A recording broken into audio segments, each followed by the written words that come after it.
pessoal, tudo bem? Boa tarde, bom dia, boa noite, isso vai depender do horário que vocês estão assistindo esse vídeo, né? Então, eu queria conversar com vocês um pouquinho a respeito da gravimetria, que é o nosso tema agora da disciplina que a gente está tendo aqui de analítica quantitativa, tá certo?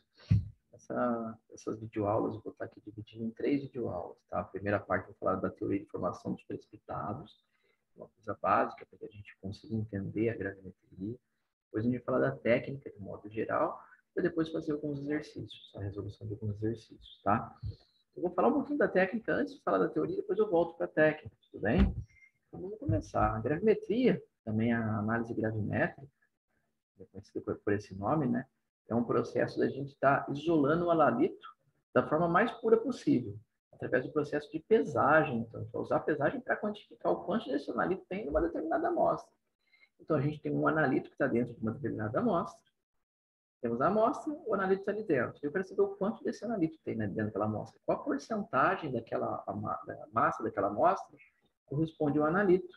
Então, o que eu tenho que fazer? Eu tenho que separar o analito do restante da minha amostra, que é a matriz. Eu vou ter meu analito, a matriz, os dois juntos formam a amostra. Então, a minha amostra, menos o analito, tudo que sobra é a matriz.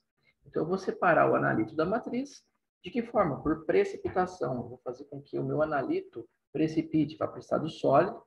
E a partir do momento que eu conseguir separar ele por precipitação, eu vou pesar esse sólido. E a partir de cálculos estequiométricos, eu vou conseguir quantificar o quanto esse analito tinha lá naquela amostra original. Certo? Então, de que forma que a gente vai estar fazendo essa técnica? Então, só para vocês terem uma ideia inicial, para não ficar uma coisa muito teórica, ele vai ser uma técnica que se baseia na quantificação do analito a partir da massa de um composto sólido puro que contém esse analito. Então, eu vou ter a minha amostra, vou saber a massa que eu tinha da amostra, eu vou conseguir separar o analito dentro dessa amostra e vou quantificar ele também, vou medir essa massa e vou comparar as massas, a massa que eu tinha do analito, massa que eu tenho do analito separado, a massa que eu tinha da amostra até então, aí a partir disso eu vou saber qual é a quantidade em porcentagem, pode ser quantidade absoluta, tá? Então, esse analito ele vai ser separado através de um tratamento que vai ser feito nele. Então, eu vou pegar e vou pegar minha amostra, vou dissolver ela. Então, vamos supor aqui, para vocês terem uma noção. Vamos supor que eu tenho uma amostra aqui, uma rocha contendo o analito cloreto. Então, eu vou primeiro dissolver essa amostra. A partir da dissolução dessa amostra, eu vou ter esse cloreto aqui na forma aquosa, né? Sublinhado. Então, aqui vai vir tanto o cloreto quanto a minha matriz, né? Tudo que tinha na amostra vai vir aqui, vai estar dissolvido. Aí eu vou colocar uma solução padrão, que vai ter algum composto que vai reagir com o meu analito, no caso o cloreto reage com a prata aqui, né? Para formar um sólido cloreto de prata. A partir da relação cloreto mais nitrato de prata, o cloreto reage com a prata, forma o cloreto sólido e libera o nitrato no meio. Ele vai ficar dissolvido. Então, após eu fazer essa mistura das duas soluções, eu vou estar tendo o quê? O meu cloreto de prata, que vai ser o sólido, que vai estar separado, e no líquido eu vou ter o meu analito e toda a matriz que tinha naquela amostra inicial. A partir daí eu vou separar por filtração, o meu sólido vai ficar no papel de filtro, o líquido e a matriz vai acabar passando, tá certo? Depois eu vou chegar e o papel de filtro, eu vou secar ele, vou calcinar ele para queimar o papel só. Então, eu vou ter ali depois, dentro de um cadinho, vou ter o meu AgCl puro, que é o meu sólido, né? Aí eu vou pesar esse meu AgCl, eu vou ter a massa de AgCl. E a partir de alguns cálculos estequiométricos, com base naquela reação química entre o meu analito e o meu precipitante, eu vou saber a estequiometria dessa relação e vou conseguir calcular a massa de cloreto que eu tinha dentro dessa amostra e a porcentagem de cloreto que eu tinha nessa amostra. Conseguiram entender, então, como é essa técnica? Certo? Então, é importante que o meu produto final tenha o quê? Uma composição química conhecida. Então, meu AgCl, eu tenho que saber que o que eu obtive no final foi AgCl. Eu tenho que ter uma estequiometria única entre o analito e o precipitante. Então, a reação química que acontece aqui não pode ter uma reação 1 para 1, outra também 2 para 1, mais do que uma reação acontecer entre o precipitante e o analito. Eu preciso ter uma reação única e uma estequiometria única, tá? E é importante que esse analito, quando for precipitar na forma do precipitado, no caso o AgCl, é importante que ele tenha baixa solubilidade. O que é baixa solubilidade? Um KPS muito pequeno, próximo de zero. 10 a menos 10, 10 a menos 15, 10 a menos 20, 10 a menos 40, tá certo? Então, se ele é bem pouco solúvel, aí eu vou conseguir separar ele. Imagina se ele for parcialmente solúvel.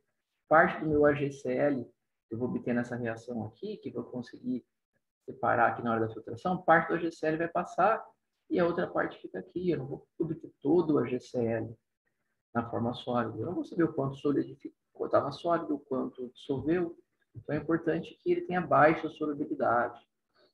Eu tenho que estar, então, para que também durante a minha filtração parte do AgCl não passe, às vezes porque formam partículas pequenininhas, então também vou ter que seguir alguns procedimentos para que ele não passe e eu minimize, então, os erros, para evitar erros por perdas durante a filtração ou mesmo por contaminação. Porque, às vezes, quando eu formo meu AgCl, pode ser que além do AgCl esteja formando um outro composto sólido junto.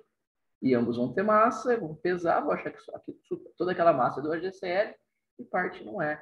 E a porcentagem que eu vou calcular vai ser acima do correto. Ou perder durante a filtração, parte do AgCl passa, eu obtenho uma massa menor do que eu deveria, quer dizer, a porcentagem que eu vou calcular de cloreto vai ser menor também. Então é importante que a técnica tenha essas características, tá certo? Então, o meu produto, o meu precipitado ali, ele tem que ser pouco solúvel, quer dizer, um KPS muito pequeno, próximo de zero, minimizar perdas por solubilização durante a filtração. Ele tem que ser facilmente filtrável, eu não posso ter a perda do meu precipitado, nem por passar pelo papel de filtro, ou esse precipitado absorver algumas impurezas, tá certo?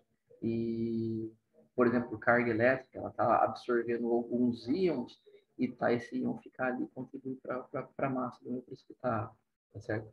Então tem que ser facilmente filtrável, facilmente lavável, para eliminar esses contaminantes durante a lavagem, certo? Isso é muito importante.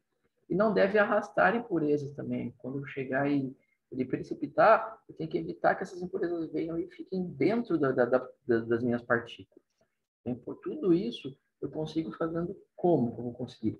Fazendo usando algumas técnicas experimentais durante a formação do precipitado. Por isso que a gente vai ter essa aula agora aqui de formação de precipitados, certo? A gente conhecer o que eu posso estar fazendo para minimizar ou perdas durante a filtração ou contaminação. Como que eu faço isso? Eu tenho que ter um controle sobre as condições de precipitação, tá certo? E de que forma que eu tenho essas condições? Essa equaçãozinha aqui da equação de Born-Weinmann, ela que define quais são as condições de precipitação para que eu tenha partículas grandes, tá? Partículas grandes e partículas mais puras, evitando assim problemas de contaminação e também de perda durante a filtração. Ela me diz o quê? Que o grau de dispersão ele é inversamente proporcional ao tamanho da partícula. Por quê? Porque quanto maior o grau de dispersão, menor o tamanho da partícula. Tá vendo que é inversamente proporcional? GD aqui, grau de dispersão, inversamente proporcional ao tamanho. Ou ele é proporcional a 1 sobre o tamanho. Isso é importante. Eu vou usar essa equaçãozinha aqui para fazer cálculo? Não. Ela vai ajudar a gente a ter uma análise mais qualitativa do procedimento. A gente não vai estar fazendo cálculo com elas. A gente tem que ter uma ideia de quais são os fatores que influenciam no tamanho da partícula. Tá certo? Então, se eu quero ter partículas grandes, eu tenho que ter um grau de dispersão pequeno. E o que é esse grau de dispersão? Ele é numericamente igual a uma constante K, que multiplica Q menos S dividido por S. O que é o K? O K é uma constante, vai depender do grau de natureza do grau de natureza do meu precipitado. O que seria isso? Vai depender também das condições do meio. Então, ele vai depender, se o precipitado é mais solúvel ou menos solúvel, se ele tem uma maior facilidade de ser solubilizado em água, em álcool, dependendo do solvente onde ele está sendo utilizado. Então, para mim, isso daqui, como ele é uma constante, ele não vai estar influenciando, tá? eliminar ele dessa minha análise que eu vou fazer aqui agora, essa nossa análise. Então, é importante que eu analise esses fatores, o Q, o S e o Q menos S. O que é o Q? É a concentração dos íons no instante anterior à precipitação. Quer dizer, na hora que vai começar a precipitação, qual é a concentração dos meus íons? Quais íons esses? Meu analito cloreto e a prata, no caso ali, o AgNO3, o nitrato de prata, principalmente a prata, que vai estar formando o sólido cloreto de prata. Então, vai estar relacionado então, ao Q, concentração desses íons, bem no início ali da precipitação, e também o fator S aqui, que é o quê? Solubilidade do precipitado. Então, a solubilidade do precipitado também influencia. Além disso, o fator Q menos S, quando ele é analisado de uma forma conjunta, ele diz em relação ao grau de supersaturação do meu sistema. Que daqui a pouquinho eu já vou estar falando o que cada um quer dizer. Mas vamos pensar assim, matematicamente. De certa forma, assim, se eu for analisar o grau de dispersão, ele é inversamente proporcional ao tamanho da minha partícula, certo? Então, eu quero partícula grande para não passar do meu papel de filtro, então tem que ter um grau de dispersão pequeno. Então, para o grau de dispersão ser pequeno, a parte de cima aqui dessa minha fração tem que ser pequena e a parte de baixo tem que ser grande. Como o S está na parte de baixo e aqui ele é um valor negativo, o que eu preciso?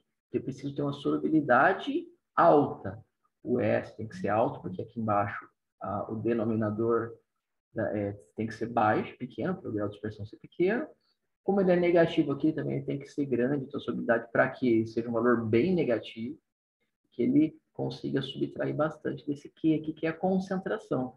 Então, a concentração tem que ser baixa e S alto, para que o meu grau de dispersão seja baixo. Então, grau de dispersão, para que o grau de dispersão seja alto, perdão, o grau de dispersão seja baixo, eu tenho que ter um Q baixo e um S alto. Quer dizer o quê? Tem que ter baixa concentração de íons e alta solubilidade. Aí vocês vão me perguntar, mas espera aí, eu não preciso ter um precipitado pouco solúvel, um KPS muito pequeno? Agora você está me falando que ele precisa ser altamente solúvel? Não é contraditório? Não. O que acontece? O meu precipitado que eu vou estar trabalhando dentro da gravimetria, ele tem que ter baixa solubilidade. Tem que ter um KPS bem baixo, bem próximo a zero. Entretanto, eu vou trabalhar em condições de alta solubilidade. Por quê? Porque a formação lenta do meu precipitado leva à formação de partículas menores e também, normalmente, partículas mais puras. Então, se eu fizer essa precipitação de maneira mais lenta, eu vou conseguir fazer com que as partículas, em vez de formar um monte de partículas pequenininhas, essas partículas, na verdade, se formam de uma forma única e formando uma partícula grande. Tá? Além disso, vai dar tempo de que o precipitado se forme de maneira correta e não arraste impurezas. E de que forma que eu consigo fazer isso? Usando baixas concentrações, porque se eu uso baixa concentração, a probabilidade de choque entre o cloreto e a prata vai ser menor, vou ter menos cloreto, menos prata, então a probabilidade de eles se encontrarem na solução vai ser menor e deles formarem a partícula. Então, eu vou minimizar essa velocidade de formação. Além disso, vou estar trabalhando em condições de alta solubilidade, por quê? Por isso ele está se formando, forma um pouquinho, mas ele se solubiliza. Por quê? Porque trabalha em condições de alta solubilidade. Então, ele forma, solubiliza um pouquinho, forma, solubiliza um pouquinho. Então, quer dizer, essa formação dele final vai demorar um pouco mais. Então, dessa forma, controlando a concentração e a solubilidade, eu consigo estar retardando esse procedimento, tá? Isso é bastante importante. Daí, além disso, o que eu tenho que pensar? Então, como que eu vou estar controlando, então, no laboratório, essas minhas condições? Então, eu vou ter que, quando eu formar a partícula aqui dentro do becker seja bem grande, para que quando eu for filtrar as partículas do precipitado fiquem no papel, não passem. Eu só passe o líquido. Então, para isso tem que ter um Q pequeno, como a gente viu lá da equação de Paul-Weyman, né? O Q tem que ser pequeno, o S tem que ser grande para que o meu grau de dispersão seja pequeno. Meu grau de dispersão sendo pequeno, meu tamanho de partícula vai ser grande. Então, como que eu consigo isso? Trabalhando com menores concentrações, com soluções diluídas. O S grande. Como que eu vou trabalhar com o S grande?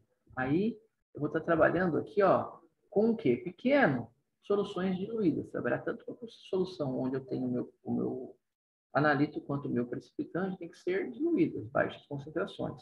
O S grande, trabalhar com precipitação a quente, porque normalmente, se a minha, o local onde o meu precipitado está se formando está quente, a minha solução, a gente sabe que normalmente a água quente consegue dissolver mais os sais, né? Normalmente, a temperatura facilita a solubilidade. Então, eu vou estar trabalhando com um precipitado que tem baixa solubilidade, mas em alta temperatura. Isso faz com que a precipitação seja um pouco lenta, eu retarde a precipitação. E, além disso, o meu Q-S tem que ser pequeno. E o que está relacionado a esse Q-S? Vou voltar um pouquinho aqui para falar para vocês de supersaturação local.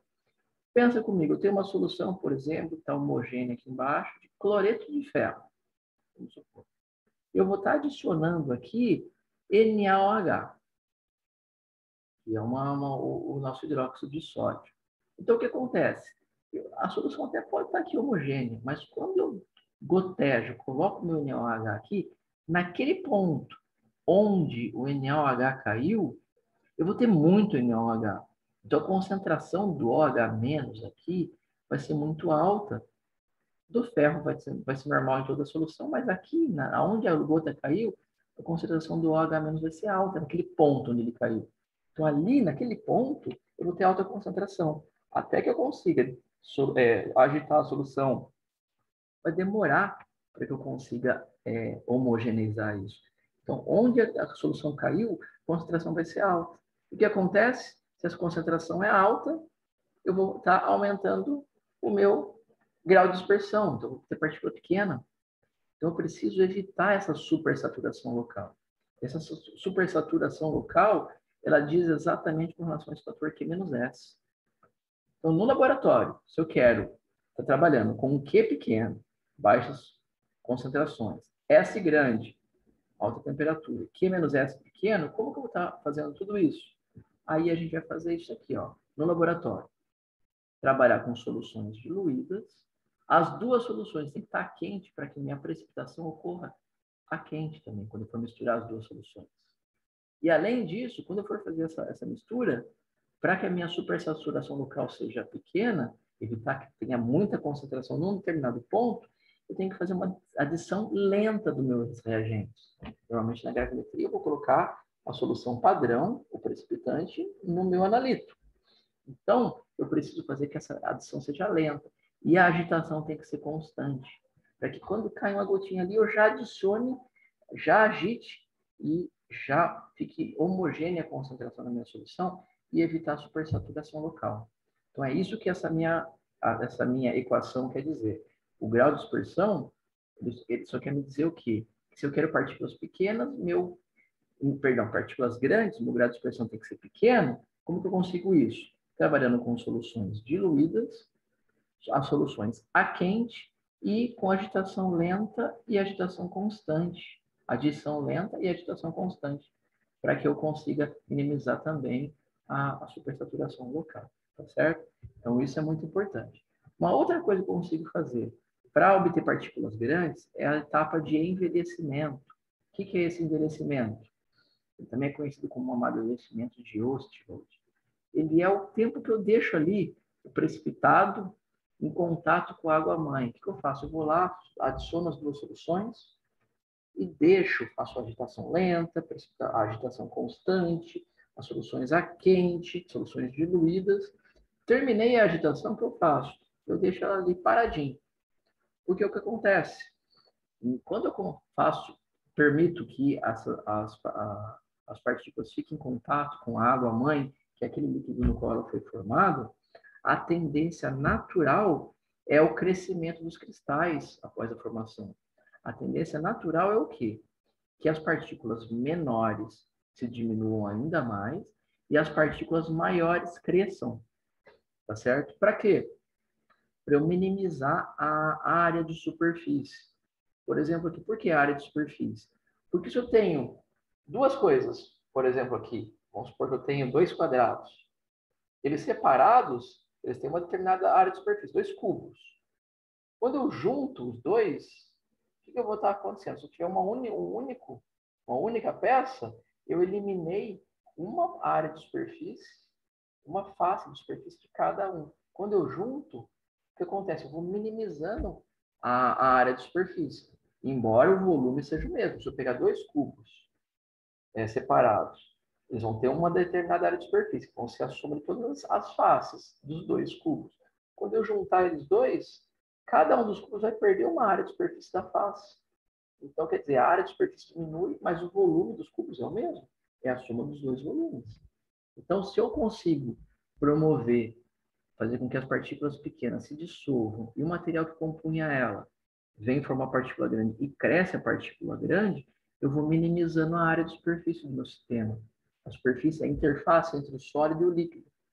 E dessa forma, o que eu consigo? Eu consigo fazer com que a minha energia de superfície diminua. Porque se eu tenho uma área de superfície alta, a interface entre duas fases, sólido e líquido, por exemplo, é uma região muito energética. Então, se eu consigo minimizar a área de superfície, eu minimizo a energia do meu sistema. E na natureza, quanto menor a energia, mais estável é o meu sistema. Então, esse processo aqui de envelhecimento de Ostwald, de amadurecimento de Ostwald, ou envelhecimento, ele é um processo espontâneo, porque partículas pequenas tendem a se diminuir ainda mais e formar as partículas grandes e fazer com que elas cresçam ainda mais. Então, é um processo mais energeticamente favorável, tá? Para vocês lembrarem, pensa no bom, xibom, xibom, bom, bom. O de cima sobe, o de baixo desce. O que é rico cada vez fica mais rico, o que é pobre cada vez fica mais pobre. É a mesma coisa que as partículas. As partículas que são pequenas tendem a perder ainda, já fica menores ainda.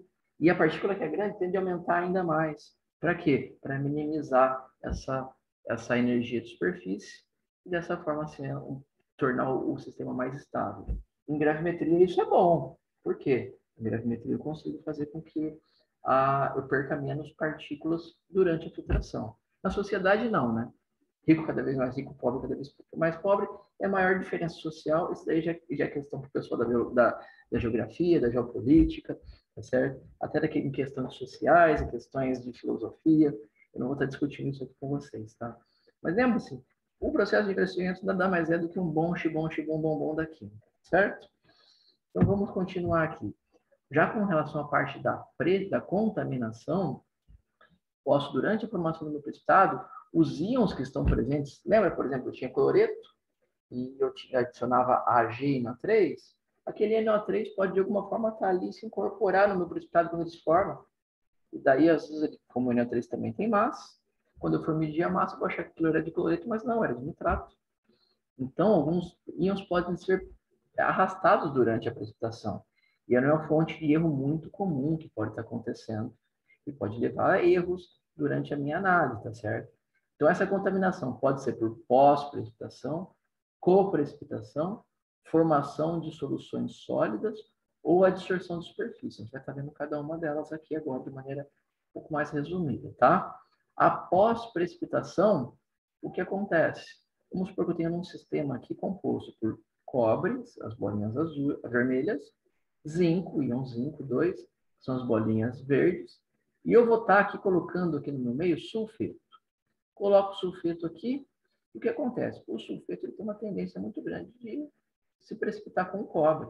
E vão formar aqui, ó, assim que eu coloco o sulfeto, forma sulfeto de cobre, sólido, que tem a tendência de precipitar. O problema é que o sulfeto também tem uma certa afinidade com o zinco, não tão grande quanto o cobre. E o que pode acontecer, pessoal, é que do jeito que eu tenho ali o cobre, sulfeto de cobre formado, e daí eu coloquei, às vezes, por exemplo, um pouquinho de sulfeto em excesso, o sulfeto fica ali mais absorvido na superfície do meu cobre, tá certo? Do meu sulfato de cobre, do meu sulfeto de cobre, perdão. E acontece o quê? Como ele tem carga negativa, a tendência dele é atrair o que tem carga positiva. Então, ele acaba atraindo o sulfeto, o zinco aqui. E quando vem o zinco, se encontra com o sulfeto na superfície, eu começo a formar um outro precipitado, que é o sulfeto de zinco. Tá vendo? Sulfeto de zinco laranja, sulfeto de cobre cinza. Então, pode ser que na superfície do sulfeto de cobre se forme um pouquinho de sulfeto de zinco. Isso que eu chamo de pós-precipitação. Isso não é legal. Por quê? Porque às vezes eu estou pensando que eu só estou precipitando o meu cobre, ele seria o meu analito, mas na verdade eu estou precipitando também o zinco. Isso não é interessante. Como que eu faço isso? Como que eu posso eliminar essa situação? A principal solução seria eliminar o contaminante antes de precipitar. Então, eu viria aqui nessa primeira solução, adiciono algo aqui primeiro que só vai reagir com o zinco, tiro o zinco do meio, aí só vai ficar o cobre aqui. Aí eu venho, adiciono o sulfeto e consigo depois obter só partículas de sulfeto de cobre sem a formação dessa dupla camada elétrica aqui, que acaba fazendo a pós-precipitação. Então, seria uma forma de eu estar fazendo isso, eliminando o interferente, eliminando o meu contaminante, tá certo? Ou mesmo, às vezes, não adicionando um excesso tão grande de sulfeto, né? Aí eu vou estar evitando também a formação dessa dupla camada. Então, são duas formas de eu estar evitando. Temos também a contaminação por coprecipitação. Isso acontece quando? Vamos supor que eu vou adicionar sulfato numa solução e eu tinha chumbo no meio. Eu queria adicionar ali chumbo, eu queria precipitar chumbo. Aí o chumbo, quando eu adiciono o sulfato, o chumbo começa a se unir com o sulfato e começa a formar um sólido. E o sólido começa a crescer numa estrutura tridimensional. Então, um chumbo reage com sulfato, que reage com chumbo, que reage com sulfato, e meu sólido vai crescendo. E se ali no meio, na minha solução, eu tiver algum íon que tem um tamanho de raio atômico, né? Raio iônico, no caso, similar, por exemplo, entre o chumbo e o bário, pode ser que em algum momento o bário vai lá e ocupe um dos espaços que era do chumbo. Eu tenho depois uma coprecipitação, que é quando mais do que um íon mais do que um cátion, por exemplo, ou mais do que um ânion, acaba vindo fazer a formação desse sólido. Então, na pós-precipitação, a formação ocorre na superfície. Na coprecipitação, o meu segundo metal, o meu segundo ânion, vai acabar se precipitando, mas dentro, na estrutura cristalina do meu sólido. Tá certo? Como que eu eliminaria isso? Fazendo o mesmo tipo de precipitação seletiva. Primeiro eliminaria o bário, para depois precipitar o chumbo. Tá certo? Temos também com coprecipitação, mas através da dissorção, que é o nosso terceiro tipo. Por que a dissorção? O que acontece? Às vezes eu tenho a formação, por exemplo, do AgCl, e ao formar o AgCl, às vezes eu coloquei um pouquinho mais de prata no meio, às vezes eu tenho um pouquinho mais de prata no meu meio. Então, aquela prata tem a tendência de vir e ficar aqui absorvido na superfície da partícula. Aí, o que acontece? A prata, como tem carga positiva, começa a atrair o meu nitrato. E ao atrair o nitrato, não forma um segundo sólido, por quê? Porque a GNO3 ele é solúvel. O único problema é que eles acabam sendo atraídos pela superfície. Não chega a ter uma ligação aqui e nem forma um segundo precipitado. Mas tem uma atração eletrostática, no caso da formação dessa dupla camada iônica, dupla camada elétrica, né? Que a gente chama. E daí, quando você vai lavar, se você não lavar muito bem o seu precipitado, eles ainda continuam ligados na superfície da partícula e você vai estar arrastando esses íons na formação do precipitado no final. E quando for pesar, o AgNO3, parte do AgNO3, também vai estar sendo absorvido ali, tá certo? O mesmo poderia acontecer numa segunda condição, onde eu tivesse, por exemplo, um excesso de cloreto ao invés de um excesso de prata. Aí a superfície do AgCl ficaria com cloreto, e qualquer outro íon que tivesse positivo ali, o cloreto iria atrair, formaria também uma dupla camada elétrica, né? E também esses íons, se não forem bem lavados, esses cristais, se não forem bem lavados, esses íons acabam sendo atraídos também e levados junto com o sólido, tá certo? Então, essas são as principais formas que a gente tem que evitar isso. E também tem aquela parte da supersaturação local, voltando, né? Se eu quero ter formar um precipitado, quero evitar que tenha supersaturação local, quero evitar que o precipitado comece a se formar só quando a gota caia, de que forma que eu posso fazer isso dentro durante o meu processo de precipitação? Eu posso usar o que a gente chama de precipitação precipitação de solução homogênea. Na convencional, o que acontece? É aquilo que eu falei para vocês.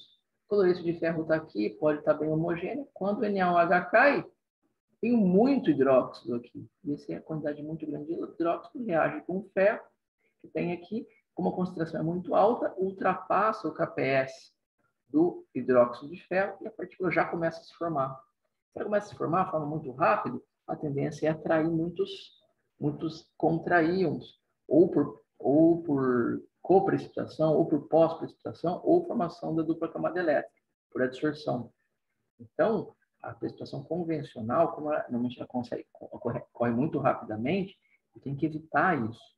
Tá? Então, a supersaturação ela não interfere só no tamanho da partícula, mas ela também interfere na contaminação ou não dela, na pureza do meu precipitado. Como é que eu consigo evitar isso? Eu consigo, às vezes, fazer uma solução homogênea, uma precipitação por solução homogênea. Vejam que eu tenho aqui, por exemplo, um exemplo, né?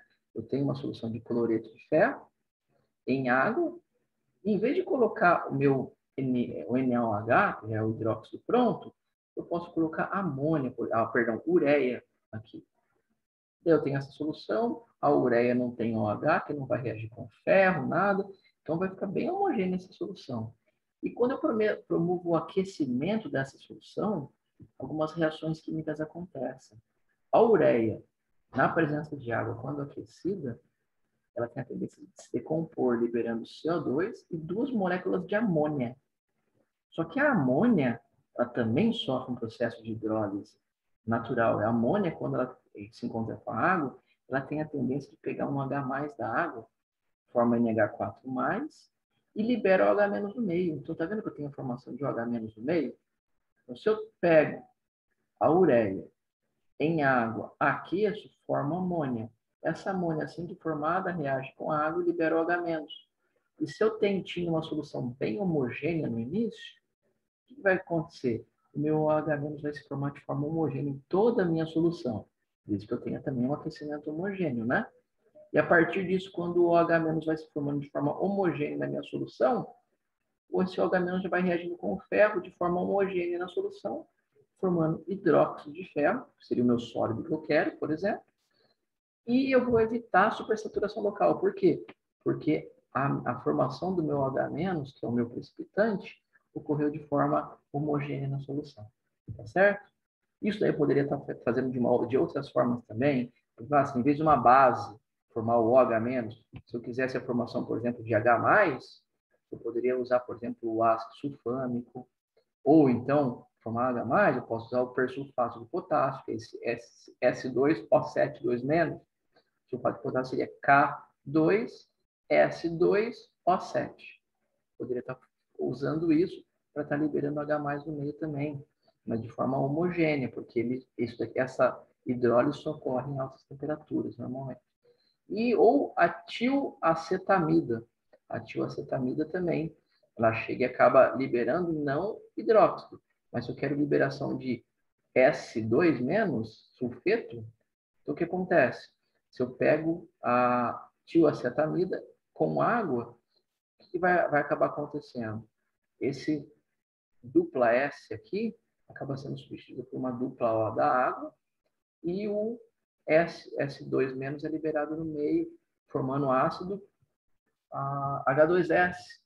Se eu formo um ácido H2S, ao formar esse ácido, libera 2H+ no meio e S2-, que é o sulfeto. Eu poderia estar usando isso aqui nesse sisteminha que eu tinha comentado com vocês, para estar formando, por exemplo, precipitando o cobre de forma mais homogênea.